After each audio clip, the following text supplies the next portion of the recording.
Good morning everyone. अभी मैंने आपके प्रेमचंद के फटे जूते का आप जीवन परिचय बताया था। अब सारांश बताने जा रही हूँ। ठीक है, सारांश कम शब्दों में बताऊंगी, लेसन आप रीड कर लीजिएगा। ओके।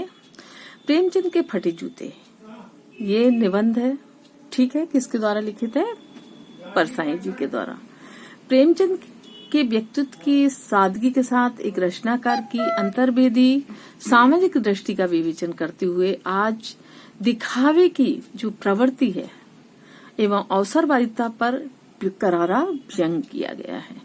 हमने देखा है कि एक ऐसा व्यक्ति प्रेमचंद जैसा, जिसको एक निबंध साहित्य मतलब जिसको एक हिंदी साहित्य में सम्राट की उपाधि प्राप्त हुई है, वह सम्राट की उपाधि प्राप्त व्यक्ति इतना सादा भी हो सकता है, ये बहुत बड़ी बात है। क्योंकि आजकल जो लोग हैं दिखावे की प्रवृत्ति और अवसरवादिता पर भी विशेष ध्यान देते हैं। वो लोगों को ज्यादा से ज्यादा अच्छा दिखना और दिखाना पसंद करते हैं। ठीक है, लेखक प्रेमचंद जी का एक चित्र देखते हुए बताता है कि उन्होंने मोटे कपड़े की टोपी, कुर्ता और धोती पहनी हुई है, कनपटी पिचकी हुई है और गालों की हड्डियां उभरी हुई हैं, परंतु घनी मूछों में चेहरा भरा सा लगता है। पैरों में कैनवास के जूते हैं, जिनमें से एक जूता आगे से फटा हुआ है। छेद से अंगुली बाहर निकलती हुई थी।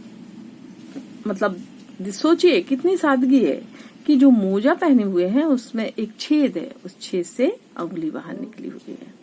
लेखक सोचता है कि फोटो खिंचाने के लिए ऐसी पोशाक तो पहनने की कैसे होगी, लेकिन वे वास्तव में जैसे हैं वैसे ही फोटो में भी हैं। वे प्रेमचंद के चेहरे को देखकर पूछते हैं कि उन्हें अपने फटे जूते का पता है क्या। उन्हें लज्जा या संकोच नहीं है, लेकिन उनके चेहरे पर बेपरवाही और विश्वास है।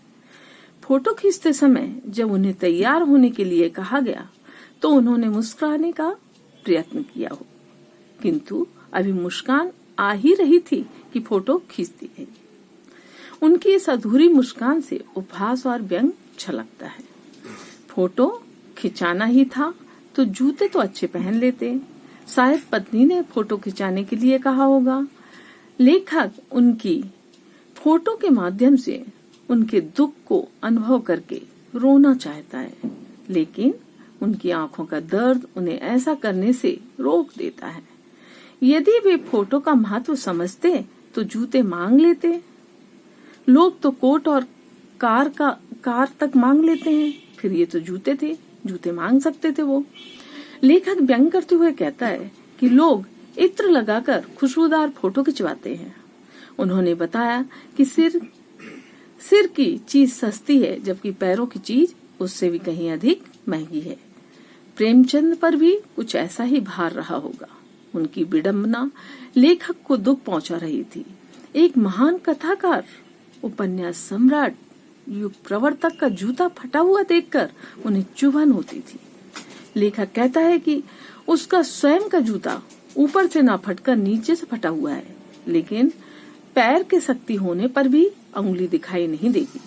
लेखक जैसे लोग वास्तविकता को आडंबर के आवरण से ढकना चाहते हैं, जबकि प्रेमचंद जैसा व्यक्तित्व सच्चाई और सादगी को अपनाने वाला है। आगे लेखक कहते हैं, यहाँ लेखक प्रेमचंद जी के विषय में बातें कर रहे हैं कि वे बड़े शान से फटे जूते पहने हुए हैं, जबकि लेखक ऐसे जूते कभी भी नहीं पहन सकता है। लेखक उनकी व्यंग मुस्कान का अभिप्राय पूछता है। वह प्रेमचंद के कई पात्रों का सहारा लेकर अपने प्रश्न का उत्तर जानना चाहता है। लेखक जूते के फटने का कारण भी जानना चाहता है। वह अनुमान लगाता है कि ज्यादा चलने से ऐसा हुआ होगा, किंतु ज्यादा चलने से जूता फटता नहीं, घिस जाता है। लेखक ने बताया कि भक्ति काल के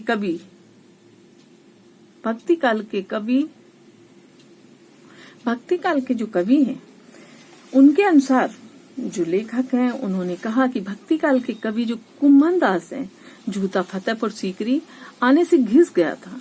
वे कहते हैं कि आने जाने से जूते घिस गए, जिस कारण भगवान का नाम भी लेना भूल गया हूँ। उन्होंने बुलाकर कुछ देने वालों के विषय में यह कहा, जिनको देखने के लिए दुख उठाने पड़ते हैं, उन्हीं को सिर झुकाकर नमस्कार भी करना पड़ता है। लेखक बार बार इसी प्रश्न पर विचार करता है कि प्रेमचंद का जूता घिसने की अपेक्षा फट कैसे गया। लेखक वह कहना चाहता है कि उन्होंने समाज में व्याप्त कुरीतियों को अपनी ठोकरों से हटाने का प्रयास किया है।